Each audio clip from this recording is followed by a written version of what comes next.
get the pleasant job of introducing today's guest, who is Emma Jenkin, who is going to talk to us about the Cornish language.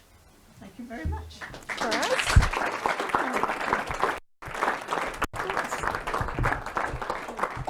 So, gweithiwyd Pibonin, Jenkin o fi, Cornwall o fi. So, good evening. My name's Emma Jenkin, and I'm a Cornish speaker.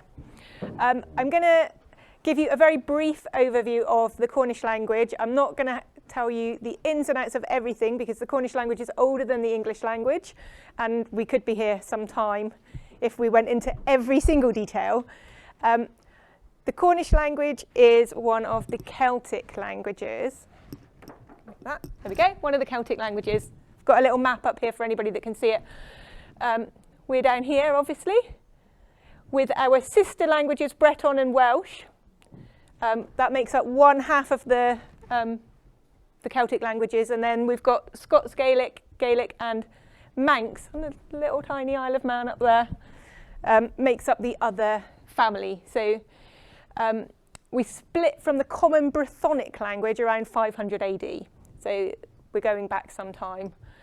And Athelstan, King of Wessex, set the Cornish border, which is one of the oldest extant borders in Europe, back in 936. So we've been around a while.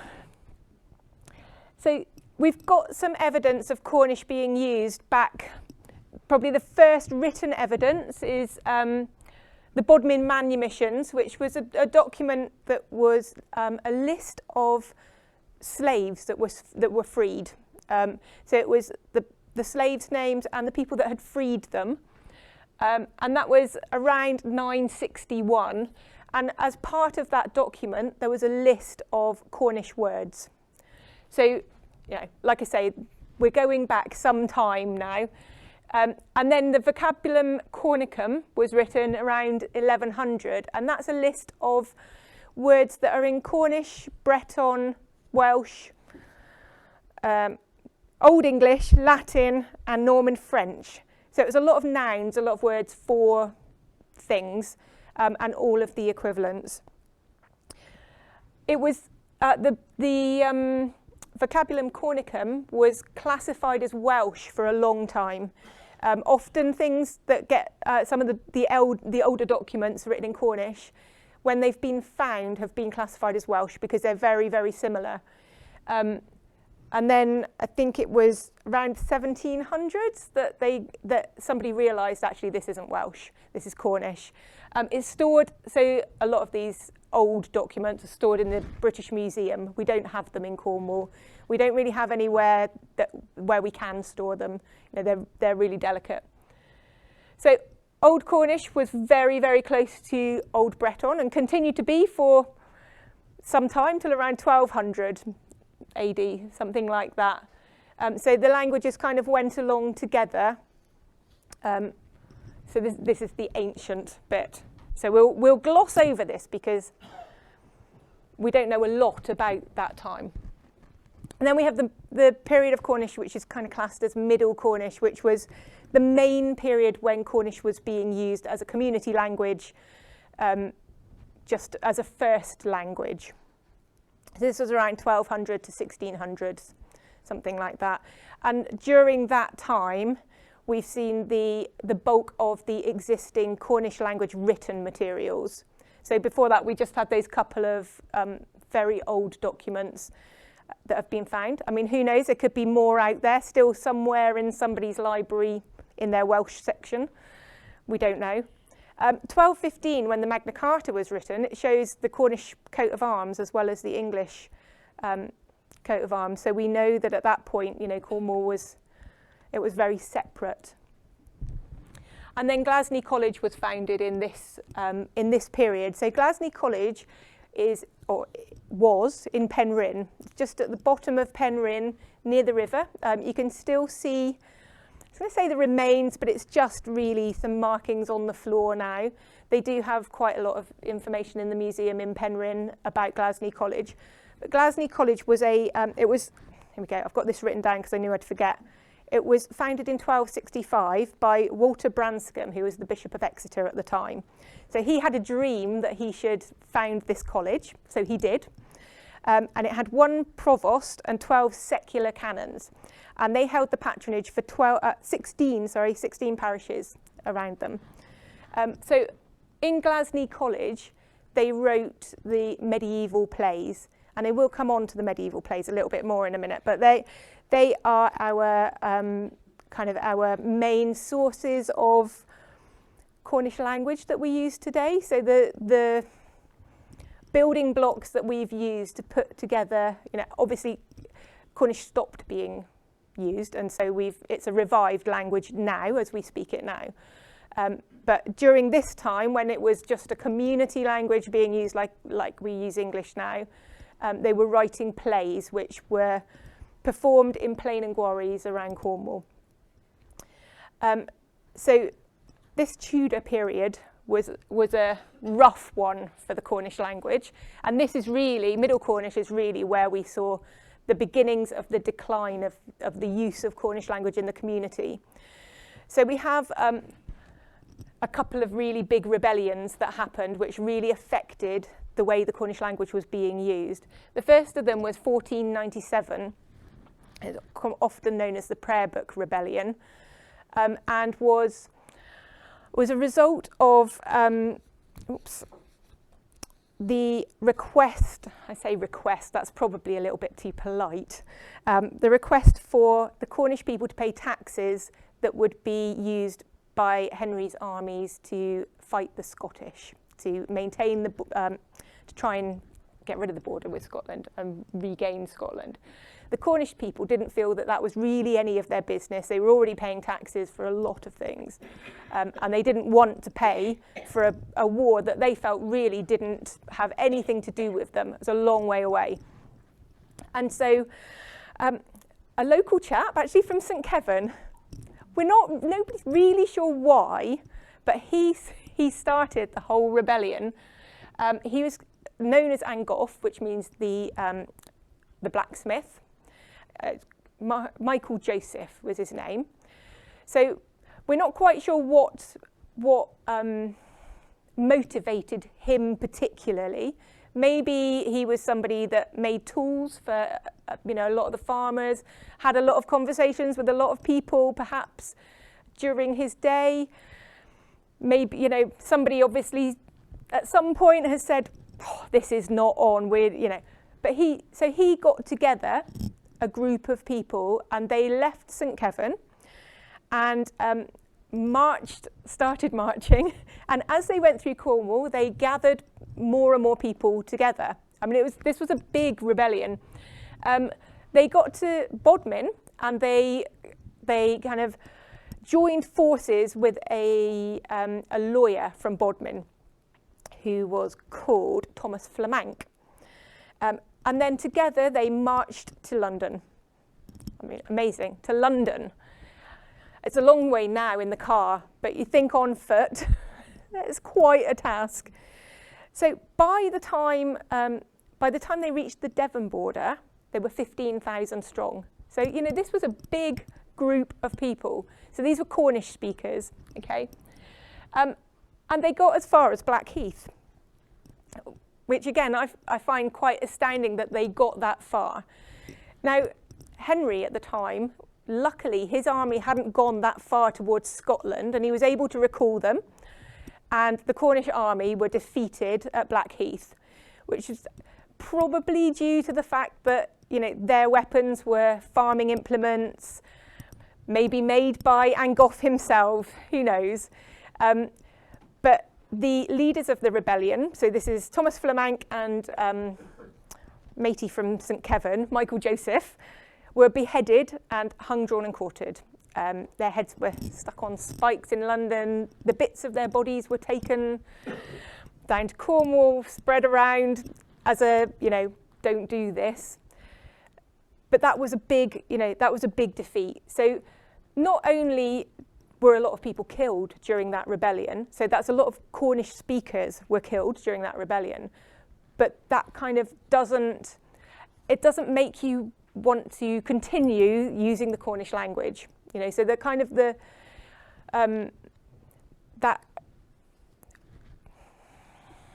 that kind of need to use your own language when you know that it's putting people at danger is perhaps slightly changed. Because of the rebellion, the Stanary Parliament was suspended at the time. Taxes were claimed. It wasn't great. There wasn't a great outcome for the Cornish.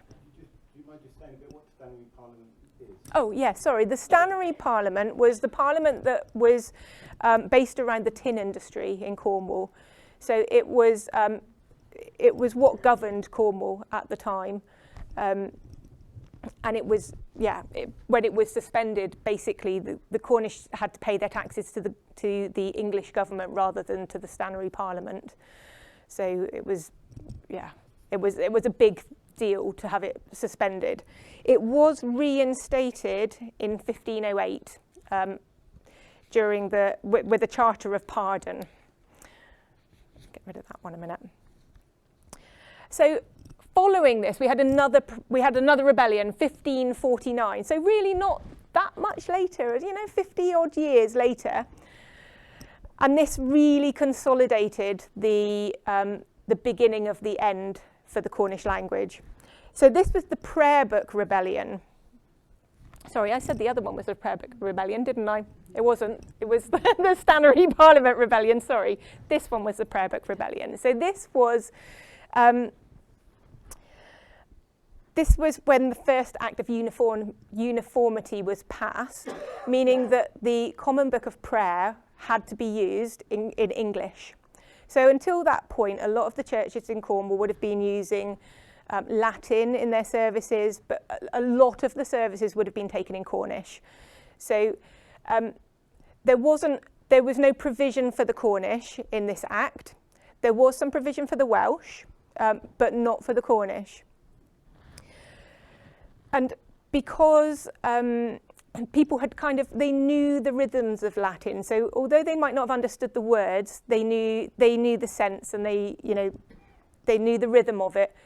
When English was introduced, it was kind of just a complete change. And not only was it a complete change, it was a complete change that was forced upon them. So there was no choice. And I think that in itself is a big thing. So once again, we have a rebellion. This time they didn't get as far. They only got as far as Exeter. Maybe London had got a bit wise to them. They saw them coming, thought we're not gonna let them get as far this time, and they pushed them back.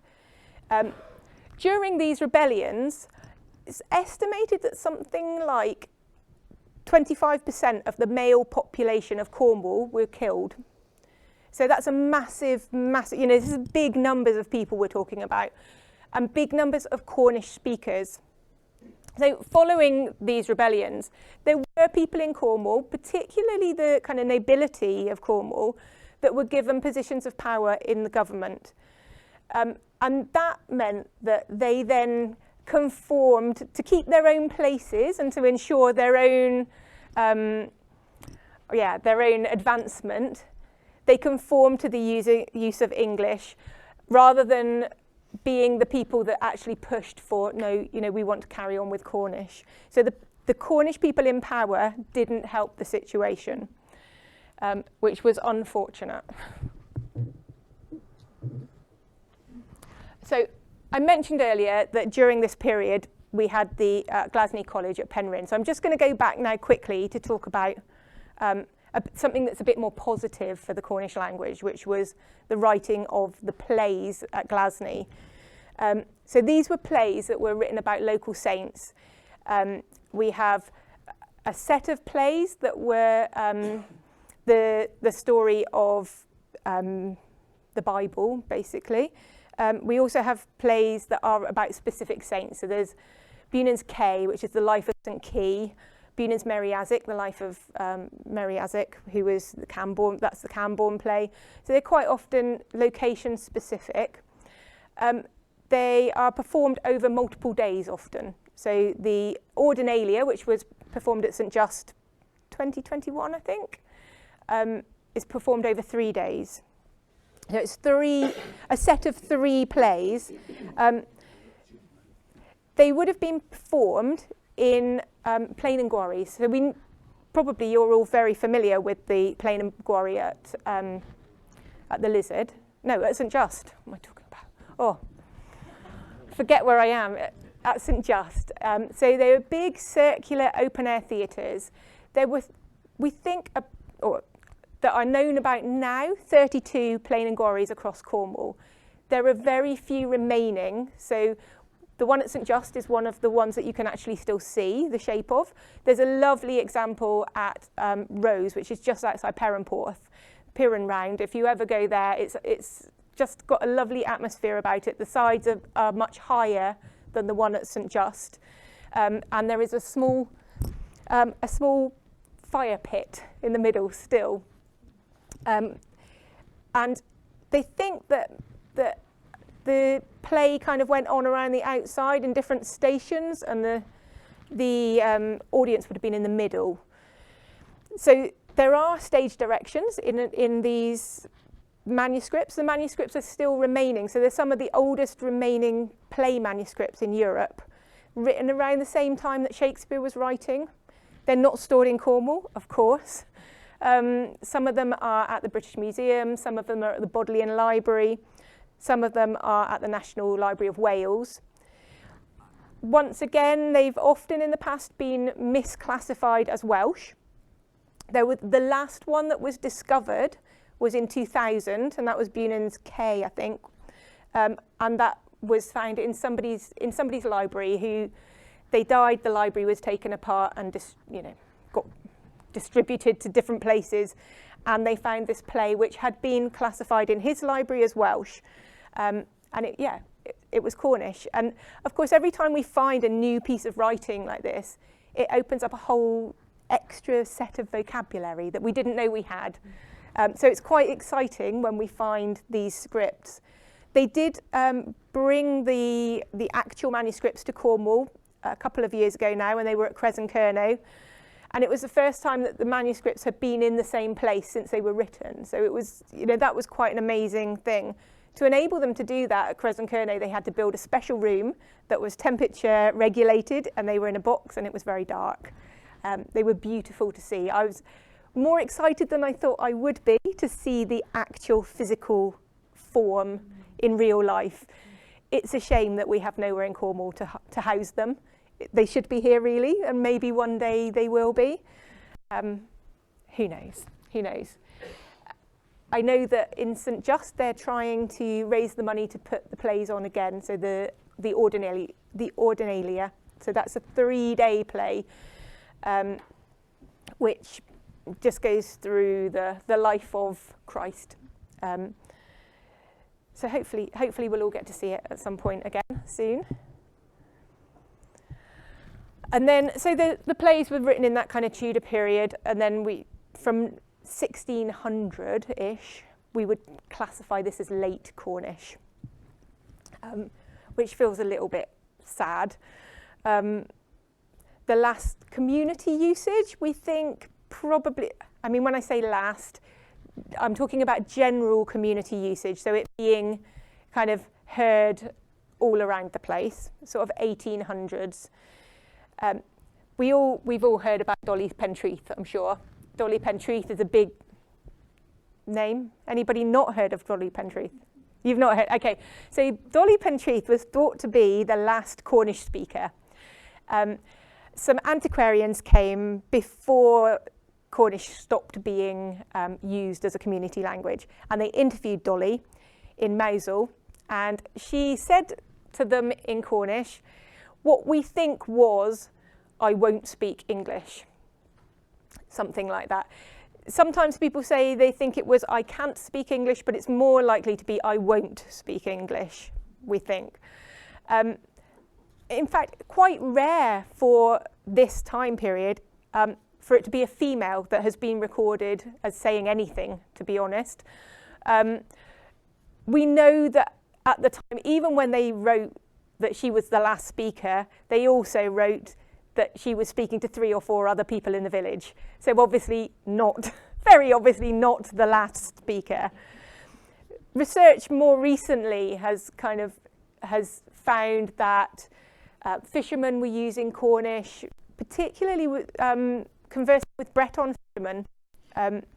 Families were using Cornish. Obviously, we have place names which are mostly in Cornish. So for Dolly to have been the last speaker, I think is quite difficult for me to believe. And actually, well, we know she definitely wasn't, but she was quite a character, and from what more recent research would suggest that she perpetuated that myth that she was the last Cornish speaker, and became quite a local celebrity because of it. So there is a lovely big memorial to her at Poole Church up above Mousehole. But like I say, it is unbelievable that she was the last speaker. So Dolly died, I think, something like 1777, something like that. Like I say, we know that there is evidence of people speaking Cornish after that. Yeah. So, but at that kind of time, there were antiquarians that came from other places because they kind of had got the fact that the Cornish language was in decline. So already at that point, before the language, I'm going to say died, please, no, there's nobody here that's going to argue with that. But I know lots of people that would, language never died. But before the language stopped being a community language, there were already people that were collecting fragments of the language because they could see what was happening. Now, Cornwall isn't alone, in being a language that is in danger. There are many, many languages around the world that are in danger. There always have been. We won't be the first or the last. But the thing that is really different about Cornish is the revival of it, which we will come on to.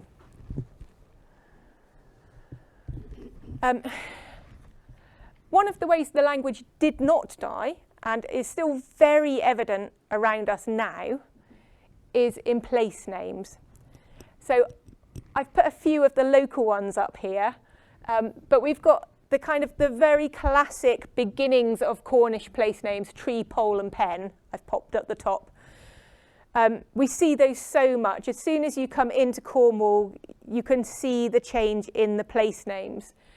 And the place names across Cornwall kind of chart the when the language stopped being used in different areas, because actually there are kind of changes in some of the letters that happened at certain times in history that are evident in place names. So you can kind of chart across Cornwall. So moving down from the border west, down here you will be, you will be amongst the last. So you're okay. So tree, pole and pen. Tree is a homestead or a home. Pole, a pool. And pen, the top or the end of something. So we've got Polurion, just locally, pole, pool, and Orion, which, I wrote this down so I would know. I had to look these up. I've got to admit, I don't know all the place names. Border or boundaries. So I'm not exactly sure where Polurion is. You can all probably picture Polurion, but a pool on a boundary, maybe? Is there any? There may have been a boundary. It could have been between farms. It could have been. Is there a fault line? There we go. It's a pool on a fault line. Perfect. Mullion, Eglos Velion. There's a lot of Eglos ones. Eglos is church. So Curie is the same, Eglos Curie. The Velion and Curie are both personal names. So we see personal names a lot in Cornish place names. As with lots of things now, places are named after people, people are named after places. Prydanig I was really pleased to look at because I wrote this down. Prydanig means it's a very, very early form of British. And this one dates back, so the first evidence of it, 1196. So this is an ancient name, Prydanig. Ancient. in this form, it's been seen since 1485. 1485. Oh, my goodness. Lizard. Liz Arth. Liz is a court of some sort. Can be like a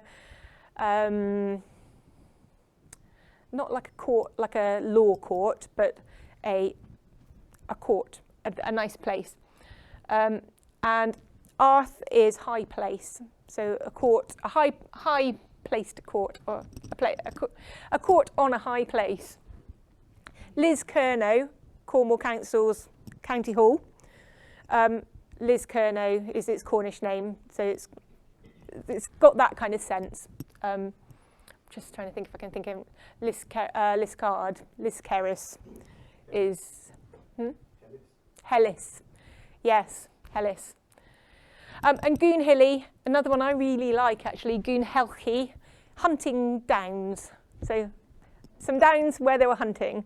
So a few more of the kind of the names that we see quite often. Goon, downs. Often they're kind of names that describe the landscape. So Porth, we see a lot. Porth is a cove or a harbour.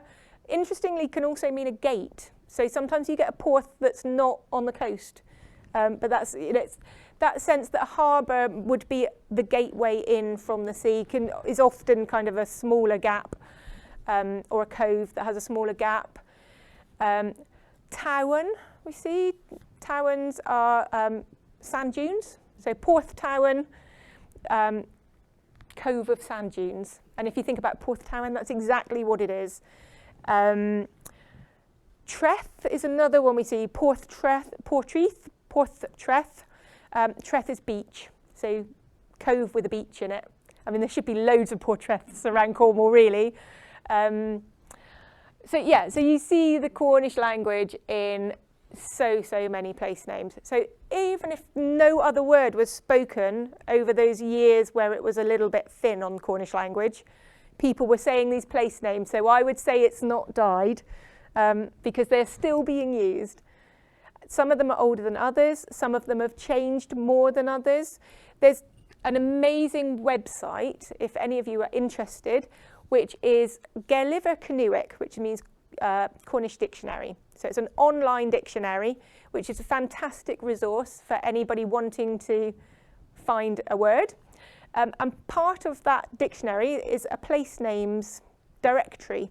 So you can go on there and you can click on the map, or there's an A to Z guide, and you can have a look and find whatever place name you want and see not only what it means, but also where it's been found over the years. So Prydanig, for instance, it's got all the different iterations of it through the years and where the evidence has been found.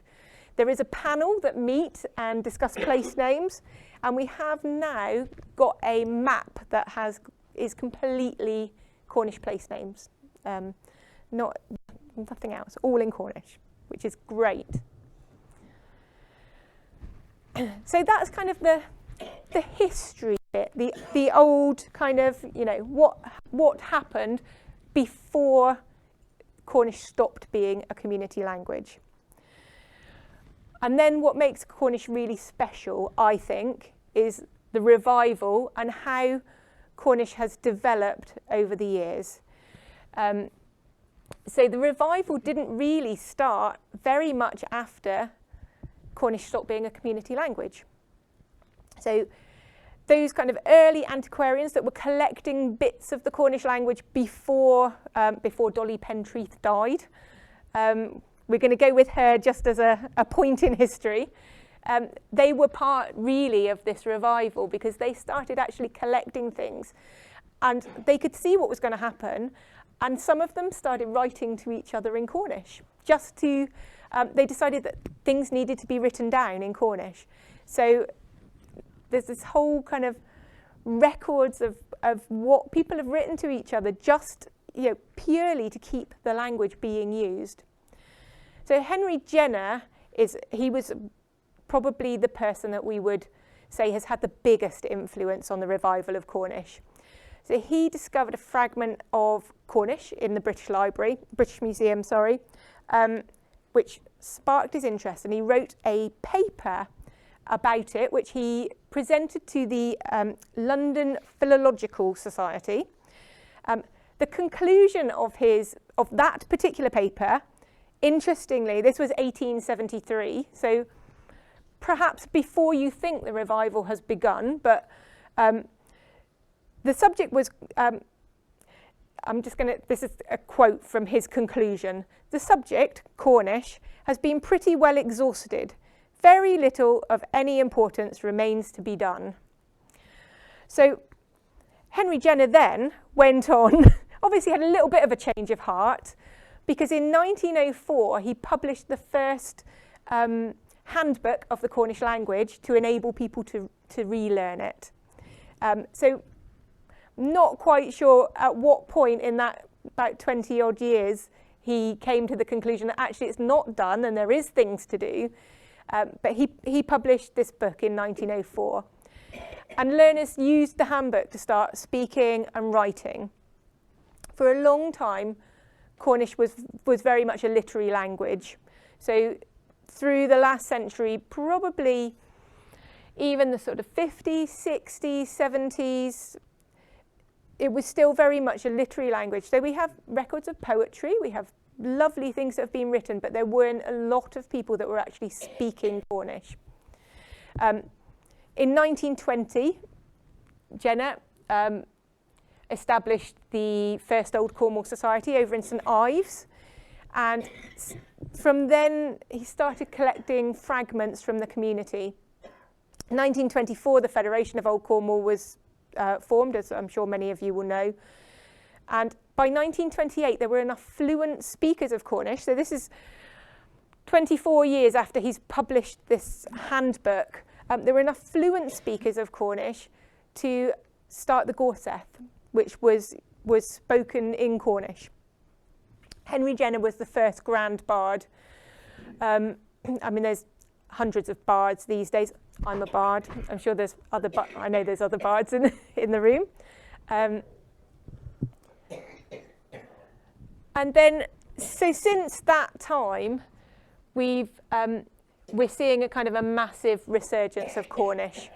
So since the 1930s, when the Gorseth was formed, there have been thousands, I mean, I would say thousands of speakers of Cornish. And some of the things that are going on at the moment, and have been going on for many years, that kind of keep that language going, are things like the exam system. So you can't, unfortunately now you can't do a national exam, you couldn't do a GCSE in Cornish. In the past you could do a GCSE in Cornish. My husband has a GCSE in Cornish. There was a short period of time where you could do that. He was luckily placed to have done it. But with the change of the GCSE system, with I think many GCSEs got scrapped, Cornish was one of them. So the only exam system we have is administered by the Cornish Language Board, Cesfa and Tafas Cynwyc. And it's a four grade exam system. The exams are written by volunteers, they're marked by volunteers, they are they're taught by volunteers. Pretty much everything that is done is by volunteers. So the Cesfa also publish a dictionary, so it's a big, thick dictionary like this, written by volunteers.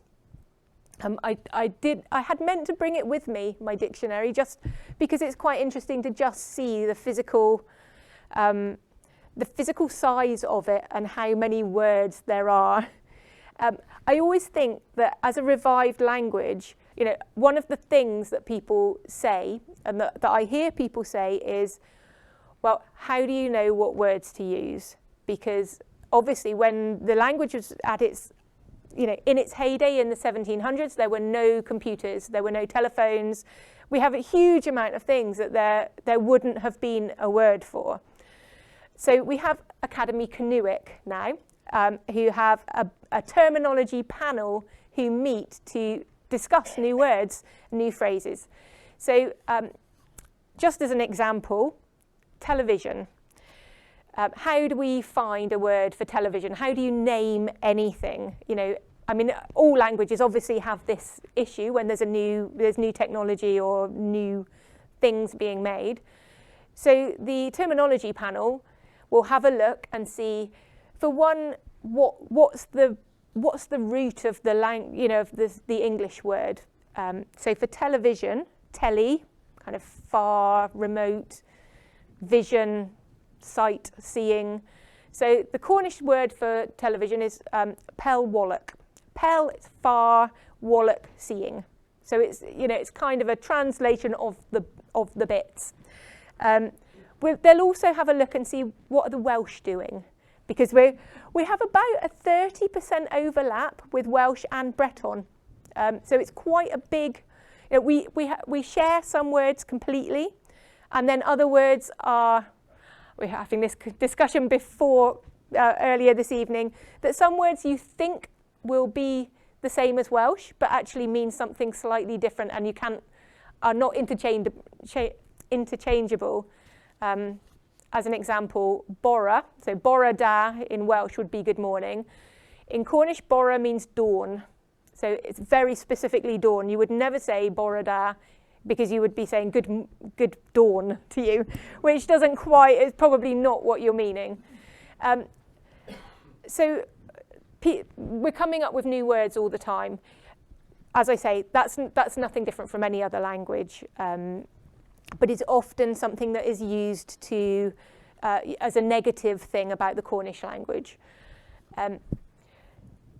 We have the Academy Canuic also have, as well as the terminology panel, they have a place names panel. So they're looking at place names all of the time. Often people will contact them to say, my granny used to live at this farm, it's got this name, I'm interested, where did that come from? And they'll research it and find why it's called what it is. And then they also have they've got they've got the dictionary panel. So they've got a third panel. So that's looking at the dictionary, making sure that the words we are using already are still right. And they look at the standards that we're using. So in 2006, I think it was 2006 or 2008, we had a standard written form. Because Cornish is a revived language, there are different, and have been over the years, different ideas on where we should take the language from. All languages we know change over time. So English, we're not speaking the same English now that Shakespeare was using when he wrote his plays. So for some people, the language should have been revived from that kind of those manuscripts that we have that were written in the medieval period. For some people, they feel that actually it would be better to take the language from where it was right at the end of its kind of community usage, which is obviously, 200 or 300 years later, quite different in some respects, particularly as there had been an influx of English spoken at that point. So, it had been kind of diluted somewhat. So there are different spelling systems in Cornish which have been used over the course of the revival, are still used now. But in order to push the language forward and to make it accessible to everybody, another panel was formed, like our committees, and the standard written form was constructed. So the standard written form, or we call it SWF, SWF, is used by Cornwall Council, by the Gorseth, by Cesfa and Tafas Canuic, the Cornish Language Board who set the exams, by the organisation that I work for, which is Corwethas and Iaith Canuic, which is Cornish Language Fellowship. Just because say we would like to teach Cornish in schools, we can't really be teaching one spelling system in this school and then down the road we're teaching a different one in this school. It makes it more complicated to be able to produce resources, produce books, that kind of thing. So the standard written form, there we go, I've got it written down here, 2006. the standard written form is what is used for public life. I use it in my personal, if I'm writing, I use it. Some people use other spelling systems for their own personal use, absolutely fine. If you were to read any of the spelling systems out loud, they all sound the same. They look slightly different, but they all sound the same. We wouldn't have any difficulty communicating by speaking. So it's a funny old thing, but people are very passionate about their own spelling systems. I'm not. I don't really care. I just think it's all one language. There we go. And then I've got on here the number of learners continues to increase year on year. So we are seeing more and more people of all ages learning Cornish. The pandemic was very kind to the Cornish language. So we've had some really positive outcomes, which, at a time where it was a very negative time for some things and some people, it made Cornish language go digital. People weren't able to get to their classes anymore, and we've known for a long time that we needed to be more proactive at being able to disseminate our lessons and our resources, but it just was the push that we all really needed. And so a lot of classes went online, which of course opened up classes to not just the people of Cornwall, but we have people in Australia learning, we have people in America learning.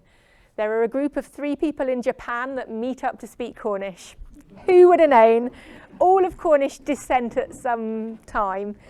But it also meant that, people could speak to each other online. It's been really huge. We've also had an influx of resources online. So there are apps. We don't have Duolingo. Duolingo is the big kind of app that everybody would love to have for their Cornish. But even if every single person in Cornwall wrote to Duolingo, or I guess texted them or whatever, and said, I want to learn Cornish on Duolingo, it wouldn't be enough people for Duolingo to actually do a Cornish language course. And so we're never ever going to have a Duolingo in Cornish.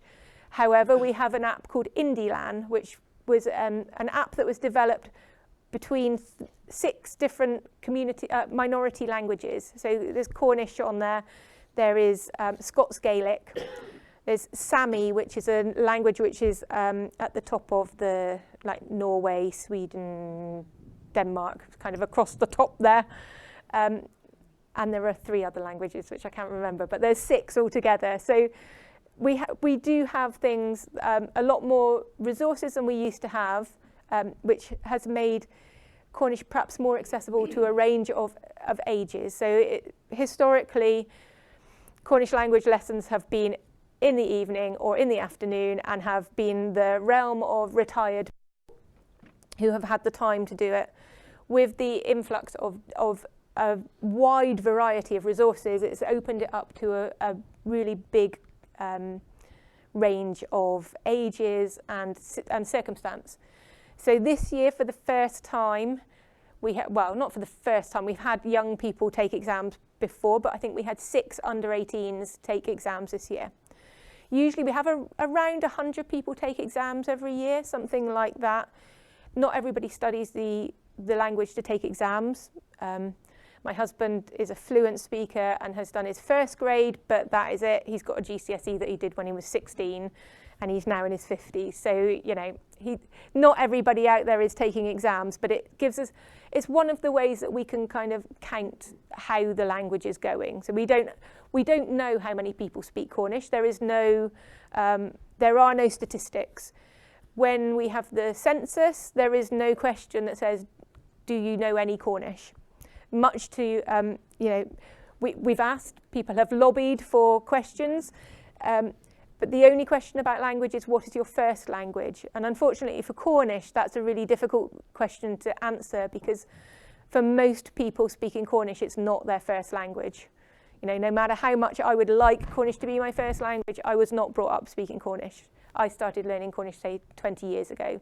And so that's a very difficult it doesn't provide a realistic statistic of how many people are actually using the Cornish language now.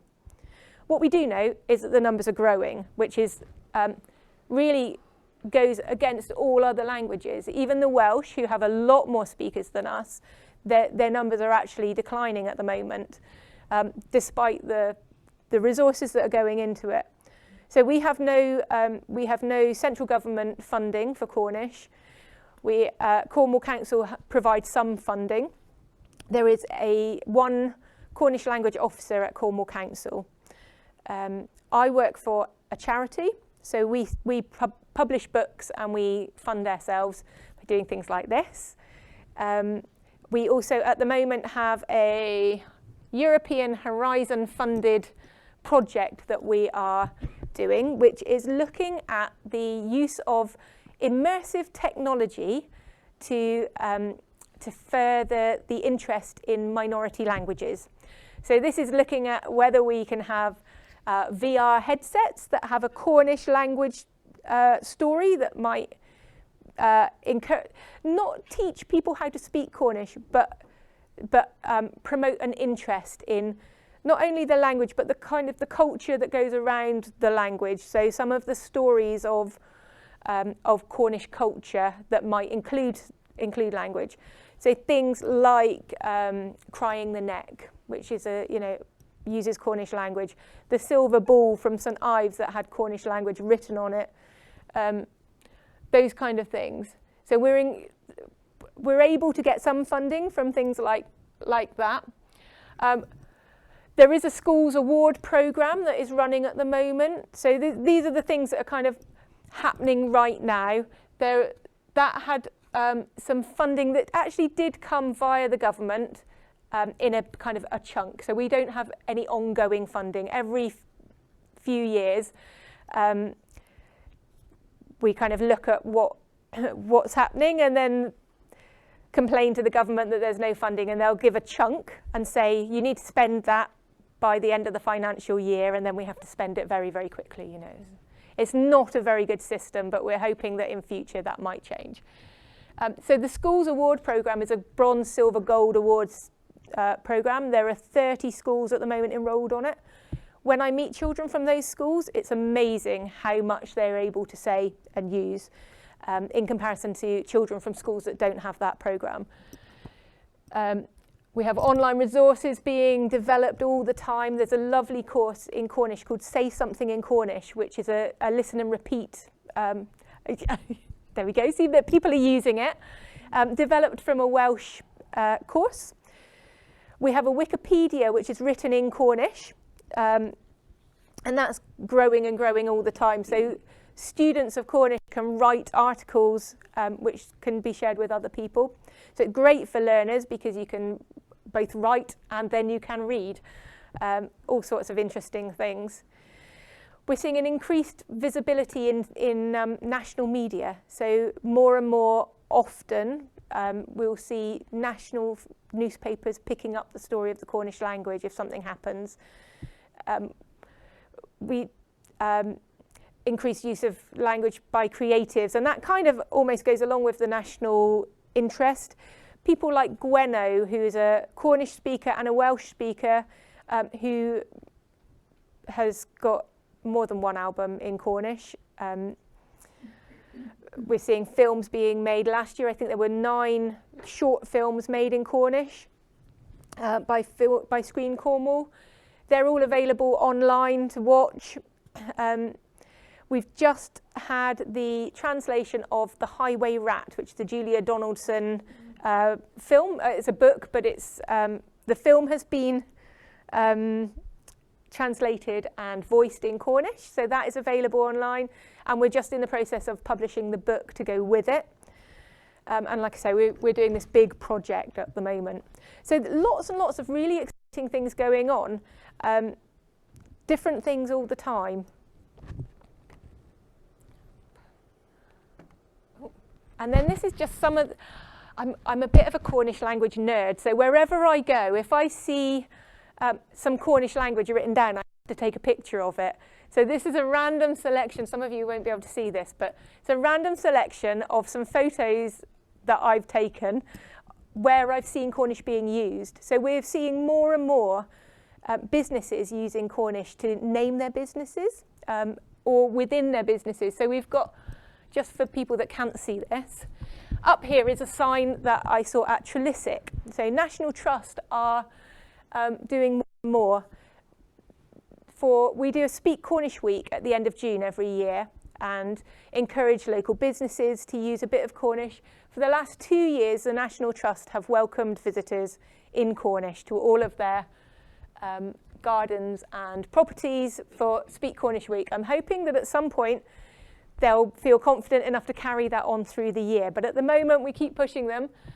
And this was actually at Christmas. So they had a Christmas trail, which was a Nadelic Canoeic, so Christmas, Cornish Christmas.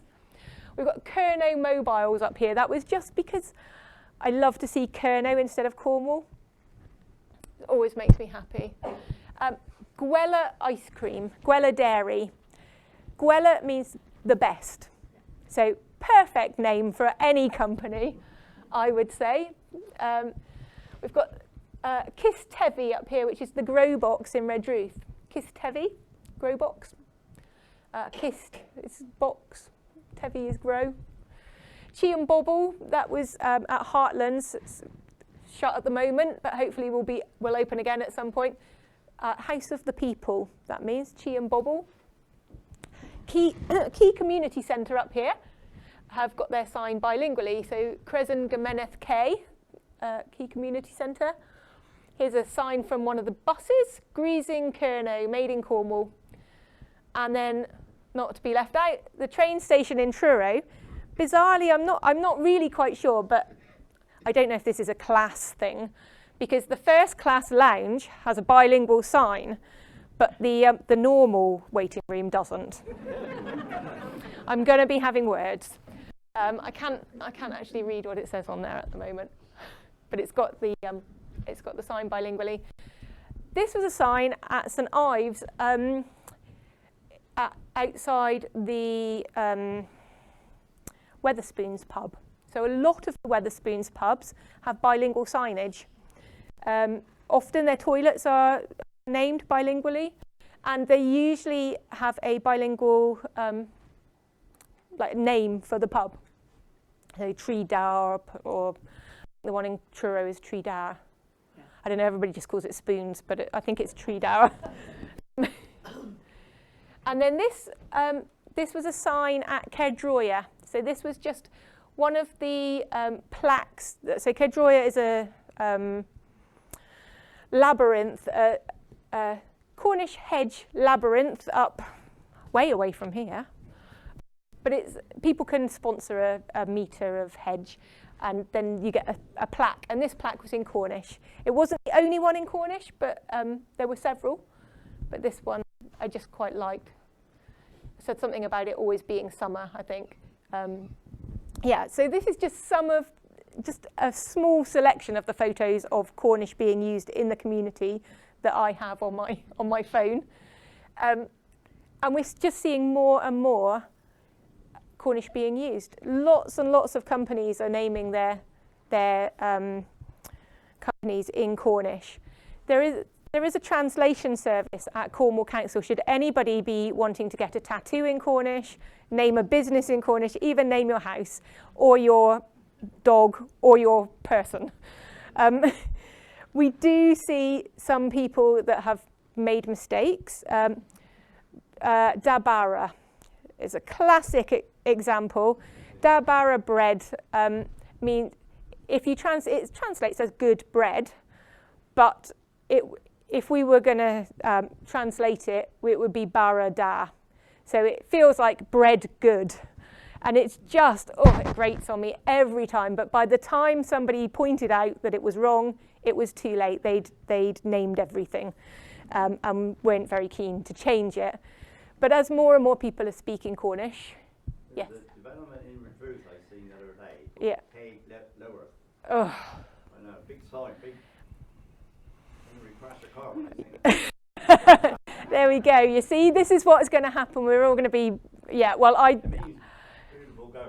yeah, yes. Yes, it should be lower teg. Yeah. I suspect somebody will be telling them. Usually people get very upset when they see these signs. There was one in Truro actually very similar that I drove past and was like, oh, no. Phoned up the next day, you can't call it that. I mean, it's lovely to see new developments being named in Cornish, but we want it to be right. The same goes for tattoos. We often get requests for translations for tattoos, and if you're going to have a tattoo, you really need to get it right. It's going to be there a long time. So, you've heard all about Cornish over the many years. So, how much Cornish do you know? So, I've got a few words here that you might know.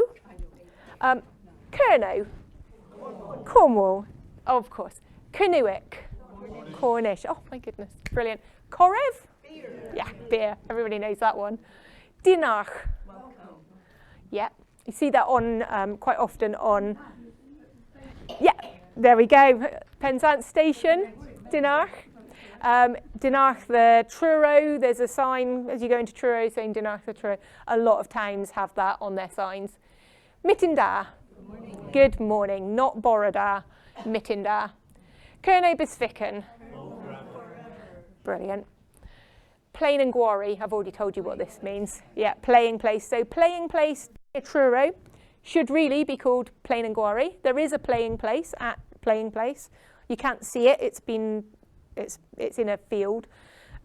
You can see the rounded edge of one bit of it. If you go along a little path, there's a boulder with a little sign on it, and there is a rounded bit of wall. But if you look at an aerial photo of the field where the round was, you can see two big circles actually.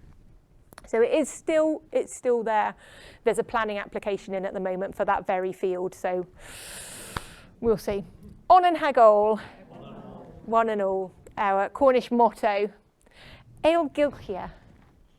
Oh, silence. So this word will be somewhere in your house. Do you know what it is? No. Recycling. It is recycling, yeah. So on all the Cornwall Council recycling leaflets, you will have it somewhere in your house. The bags, on the lorries that come around, look out for it and see if you can spot it. It's a horrible word to say, Eilgylchia. So, obviously you know all of these words. So, now it's your turn.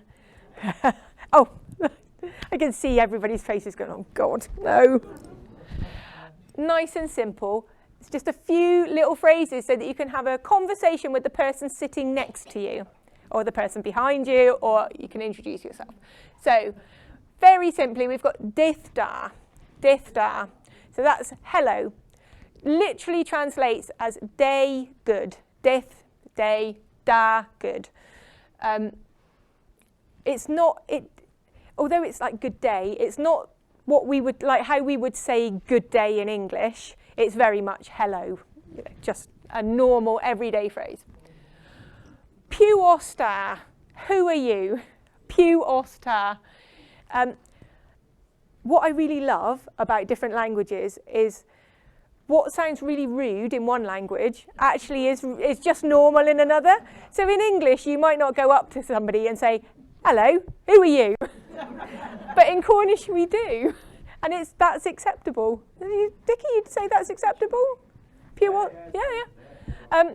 So, don't feel that this is a really abrupt conversation, because this is just how we would say it. Pw osta. And then, so I've left a little gap. Emma of V. I am Emma. Emma of V. Fatlagenes. How are you? How is it with you? Fatlagenes. And then we've got like a little selection here of things you could say. Da. So we've already had da up here. Good. Splan, great. Drog, not so good. And squeath, tired. Squeath of e. So you can just say the word, or of e is I am. So if you want to, go an extra mile, you can go splan of e. Splan. Pleithostar trigis. Pleithostar trigis, where do you live? And then trigis of in Truro. You might all say trigis of in Eglosfelion. And then dugenes, goodbye. God with you. So find. Sorry, I didn't realise when we say goodbye in English, that's what it means. God with you. Yeah. Press down. Yeah. I didn't realise that until I learned the language. Yeah, it's amazing. I was the Cornish really religious to say Dugenes, God be with us. Yeah. I said, no, that's what you're saying. Yeah. I didn't know that. Well, there you go. See, you're learning English at the same time. Yeah. So find a partner, can be the person you're sat next to, and see if you can have a short conversation. So I'm just going to go over it again because I can see you're all scared.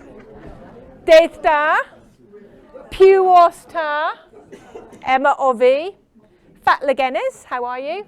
Da, Splan, you'll all be Splan, obviously. Drog or Squeath. Pleithos da Trigis of in wherever you live. Dugenes.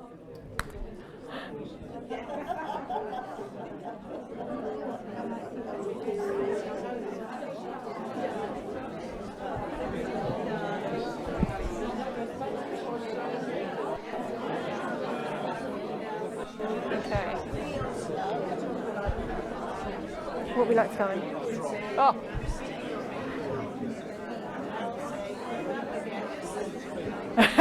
I'm listening.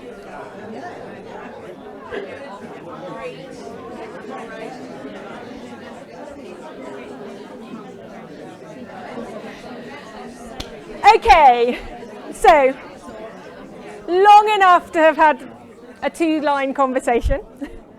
So just before I finish, I just wanted to share with you a couple of my favourite words in Cornish, just as something you can take away with you that you might just keep in your mind. So, whereas a phrase is more difficult to remember, but I have a couple of favourite words that I think are lovely and embody Cornish so well. So the first one is glas.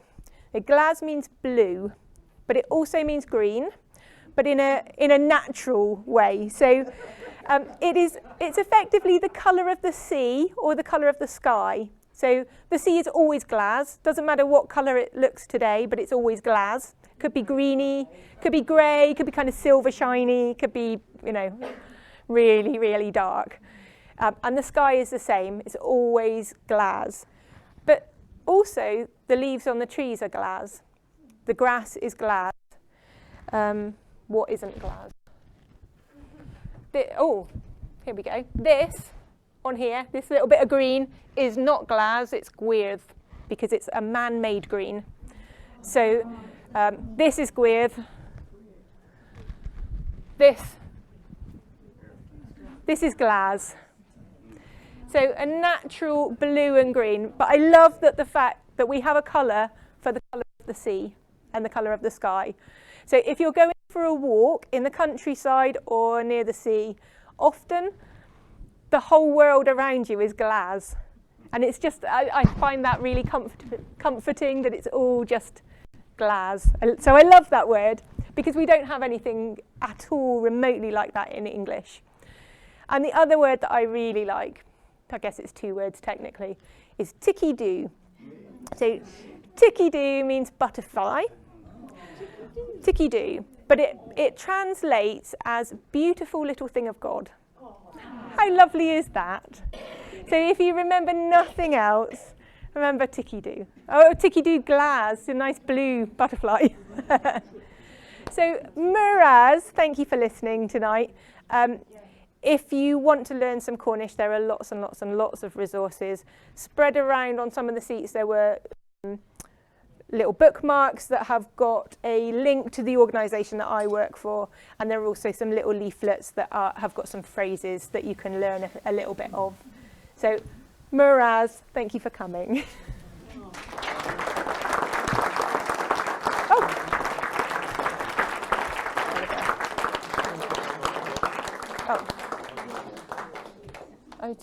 I'm just going to leave one slide up there. That's the last slide, which has just got some links on it. If anybody wants to take a photo of it, they're welcome to come over and take a photo. Yes. Does anyone know how to pronounce words? Well, You know, it's it's quite phonetic. It is quite phonetic. There are a couple of sounds that are, like, once you know what the sound is, like a Y is an I sound. Once you know that, like in dith, I think just from records, and then again looking at what the other Celtic languages, particularly Welsh and Breton, and how, and I mean Welsh sounds very different from Cornish, admittedly, but Breton is a little bit closer. So if we go to Brittany, which we do quite often, my husband can understand people speaking Breton more than he can understand people speaking French. I don't know quite whether that says something for his Cornish or something about his French, but you know, so there are those kind of, it's lots of little pieces that are joined together. And obviously, you know, languages do change over time, so how we're speaking now probably isn't how they were speaking then. As I say, like, if you were speaking to Shakespeare, you would probably really struggle to understand him.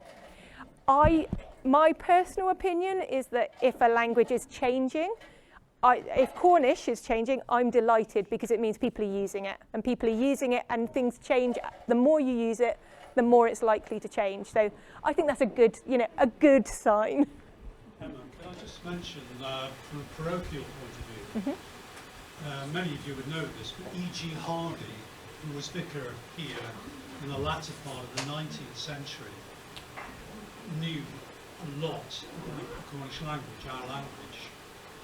And indeed his book, Mullion, The History of Mullion, has several pages of the fields, the coves, the farms, where he writes the name as it is then, but then gives the Cornish translation of it. You know, so for instance, at a very simple level, Poldhu is Blackpool. The house I was brought up in as a boy, Many Gwynn, is Whitestone. Many of the farms would have part Bean. Bean, B-E-A-N, but it's B-I-H-A-N, Little Field, part Bean Field.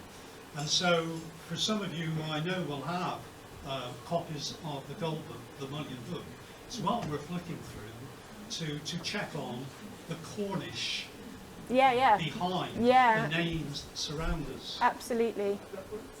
Place names, field names. I mean, a lot of fields actually had names, which is like blows my mind. I mean, I'm a Truro girl, so it's like fields have names, crazy. But you can see that the same word has lots of different spellings. Oh Caragos. Very well. It's amazing how language develops over time. And if you look at the so the online dictionary, which has got the place names page on it, you kind of look at, when I looked at Prydanig, for instance, it had all of the different iterations of Prydanig over those hundreds of years. It's just fascinating to see how it changed, and you can almost see that it's changed because people have just written it in a slightly different way. You know, they've written it down, and then somebody else has written it down, and they've written it, and they've put a Y in it instead of an I, or they've put, they've split it in a different place, or so it's quite fascinating to see. It's also worth noting, Emma, that some members of this society just a few days ago collected their awards for having passed the exams in the Cornish language. We have we have two girls here. I think Kat is here tonight as well. Who here is learning Cornish? Look at this. Look at this. Well, Amazing. there's a guy that sat behind me, Dickie Mint, who's responsible for some of it. Yeah, no, I Mind you, know. when you gather around this kitchen table, you never know what's going to happen. That's the point of the tragedy of this how names change, or how people here and write it down. Like Brown Willie on Bodmin North. I mean, really, Vaughan Bunley. Yeah, Bronwanelli. Swallows Hill, Vaughan Yeah. Bunley, which is like Swallows Which Hill. is so much nicer. And somebody here, the map maker came down, and their old Cornish from us said, well, Vaughan Bunley. Yeah. And he went, oh, Brown Willie. Yeah. I mean, Yeah. that should be changed, that should be on the map, but it is. Yeah. And I think we are getting to a place where names are changing. You know, people, and this is a really recent phenomenon. I mean, I've worked for this organisation for about 8 years now, and the difference in the attitude towards the Cornish language that I've seen over that 8 years has really changed. You know, I go to a lot of events, not just kind of heritage events, but I go to pride events and just general, you know, village fetes and all sorts of things. And when I started this job, it wasn't uncommon for people to come along and go, oh, what a waste of time. You know, that's ridiculous. What a waste, always what a waste of money. What money, I don't know, because we have no funding. So I'm never sure what money they're talking about. But it's, you know, that wasn't uncommon. Now that's really, really uncommon. And we have a lot of people come up and go, oh, I've always wanted to learn Cornish. I would really like to have a go. Haven't got time at the minute, but I will when I have time. Or can you just tell me a couple of words? Or, you know, I'm going to name my child with a Cornish name. You know, those kind of things, which just, you know, the difference that I've seen is really, really striking. So I think we're in a good place. Yeah. No star. No star. This is a silly question. No, it won't be. So is the new Cornish highway rat, is there going to be pasties and hevercake in the kingdom? No, unfortunately not. It is Wait till I tell my literally, grandchildren. I know, it is just, it is exactly as the highway rat. Yeah, no, I know. Yeah, I would rather it had pasties. I mean, why wouldn't you? But yeah. Well, that was a fantastic presentation. So, if you could teleported back in time, Yeah. one period of Cornish history, Yeah. what would it be? Oh goodness. I would probably want to go and see one of the miracle plays, like actually back then, because I think it would have been a really, really raucous event. Judging by the language that was used, even though they're religious plays, some of the language is really, you know, there's a lot of devils, there's a lot of demons, there's a lot of fire and brimstone. So I think I would have liked to have, I don't think I'd want to live then, but I'd like to just pop back and watch and then come home again. Yeah, but I think now is probably the most positive point for the Cornish language, that from, you know, in comparison to a lot of the history of the Cornish language. So it's not a bad time right now to be working for a Cornish language organisation. I'm very lucky.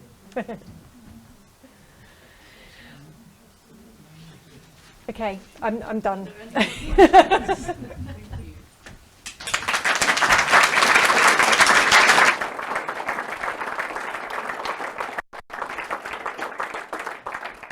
would just like to say, Miraz Brass. Oh, Miraz.